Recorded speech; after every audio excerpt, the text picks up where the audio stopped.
Assalamualaikum students. I hope you are all fine. Today we lecture number 4, day 5, unit number 3 mysteries and lesson number 2, the listeners. In previous lecture we have studied about the adventure of the lion's mane. Now we will study about lesson number 2, the listeners. Listeners sunne wale. This is a poem and this poem is also full of mystery. First line is there anybody there? Said the traveler.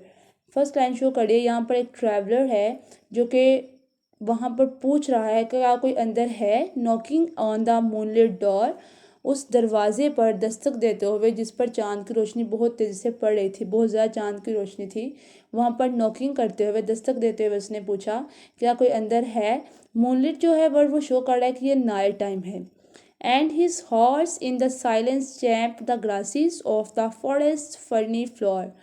उस वक्त उस traveller के साथ एक घोड़ा था जो कि ज़मीन पर, जो फर्श पर, उस जंगल के फर्श पर जहाँ पर फिन के बहुत ज़्यादा पौधे थे, पत्ते लगे हुए थे, वहाँ पर अपने मुंह को मारते हुए बिल्कुल खामोश था।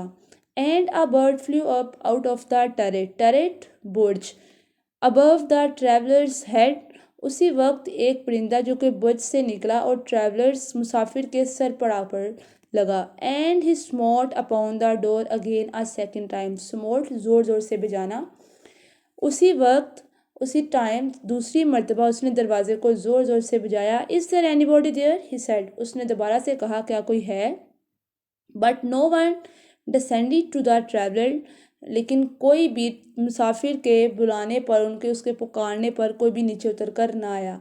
No head from the leaf fringed sill leaned over and looked into his grey eyes where he stood perplexed and still, perplexed, परेशान, उलझा हुआ। लेकिन किसी ने भी उस सिल से, उस खिड़की से जो कि पत्तों से घिरी हुई थी, उसमें से किसी ने सर को बाहर ना निकाला और ना ही बाहर झांका और ना ही इसके अलावा उसकी सरमई आंखों में झांका, जब उस वक्त वो बिल्कुल उलझा हुआ और साकिन परेशान खड़ा था। But only a host of phantoms listeners, they dwelt in the lone house then, stood listening in the quiet of the moonlight to that voice from the word of men. उस वक्त मगर सिर्फ वहाँ पर गैबी सुनने वालों के एक ग्रोह ने, जो कि उस घर में तन्हा आबाद था, उस चांदनी के पुरखामोश वक्त में खड़े सुनते रहे और इस इंसान की इस दुनिया से आने वाली आवाज़ को। उस वक्त कोई भी वहाँ पर नहीं था और सिर्फ वहाँ पे घर में जो थी वहाँ पर वीरानगी थी और उस वीरानगी में सिर्फ गैबी आवाज़ सुनने वाले कुछ लोग थे। इट्स मीन वहाँ पर भूत प्रेत भी हो सकते हैं जो इसकी आवाज़ को सिर्फ सुन रहे थे। Next one is stood thronging the faint moonbeams on the dark stair that goes down to the empty hall, hearkening in an air stirred and shaken by the lonely traveler's call.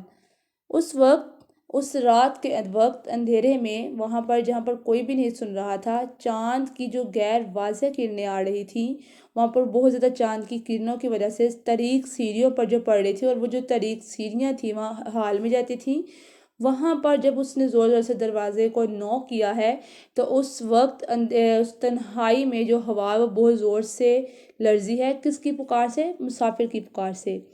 And he felt in his heart strangeness, their stillness answering his cry while his heart moved, cropping the dark turf neath, underneath, niche, the stirred and leafy sky. For he suddenly smote on the door even louder and lifted his head. उस वक्त उसने अपने दिल में बहुत एक अजीबपन, अनोखेपन को महसूस किया उनके सकूत को अपनी पुकार का जवाब देते हुए, क्योंकि घर में कोई, जब कोई पर्सन उसकी आवाज़ को नहीं सुन रहा था, सिर्फ वहाँ पर जो वीरानगी थी, वहाँ पर जो होस्ट ऑफ पेंटोम्स था, वहाँ पर वो उसकी आवाज़ सुन रही थी। इसके अलावा जो हवा थी वहाँ पर वो उसकी आवाज़ को सुन रही थी। जबकि उस वक्त जब वो ज़ोर ज़ोर से दरवाज़ा खटखटा रहा था और हर तरफ खामोशी थी, उसके घोड़े से, उसके घोड़े के जो पाँव थे, पाँव से उसके घोड़े से एक आवाज़ आई जब तरीक घास में वो चढ़ रहा था। और उस वक्त सितारों से बड़ा हुआ आसमान और ज़मीन पर जो बहुत ज़्यादा पौधे लगे हुए थे, उसने उस वक्त जब हर तरफ खामोशी छाई हुई थी, घोड़े ने अपने ज़ोर से अपने पाँव को ज़मीन पर मारा है और फिर louder and lifted he says tell them I came, फिर उसने ज़ोर से फिर एक मरतबा आवाज़ दी है, टेल देम, उनको बताना, आई केम, मैं आया था, and no one answer that I kept my word, और किसी ने मेरी आवाज़ नहीं सुनी लेकिन मैंने अपना वादा पूरा किया। That I kept my word, मैंने अपना वादा पूरा किया। ही सेड, उसने ज़ोर से कहा दोबारा से। Never the least stir made the listeners though every word he spoke fell echoing through the shadowness of the still house from the one man left awake। उस वक्त जब वो बता रहा था, उन्होंने वो बता रहा था कि उन लोगों को इन्फॉर्म कर देना कि मैं अपना वादा पूरा करने के लिए आया, तो उस वक्त सुनते हुए सुनने वालों में हल्की सी हरकत भी पैदा नहीं हुई कि किसी ने उसकी बात का जवाब नहीं दिया, अगरचे हर लफ्ज़ जो उसने कहा था उस घर में गूंजता रहा और बेदार रह जाने वाले एक आदमी के अलावा किसी ने भी उस चीज़ को ना सुना। There heard his foot upon the strap and the sound of iron on stone, and how the silence surged lofty backward।